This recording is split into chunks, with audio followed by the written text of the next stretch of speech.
Good day, Ma'am and Sir. I'd like to introduce myself. My name is Hazel Sarmiento, 25 years old. I live in Quezon City, Philippines. I graduated at STI College, Novaliches of Senior High School, K-12 program. I'm single. I have one daughter and I'm living with my partner. I have 4 works experience as a sales associate, KYC specialist, contact tracer, and food factory.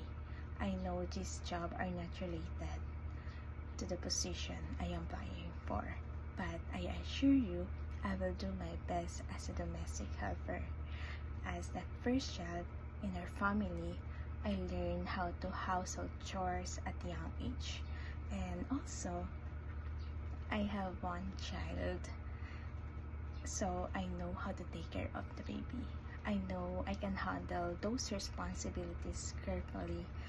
Actually, I really need this job to support my family and to provide their needs, because my father passed away 2 years ago.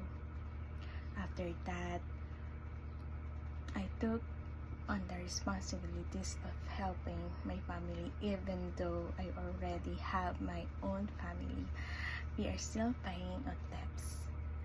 Why I am working hard for them. That's all. Thank you.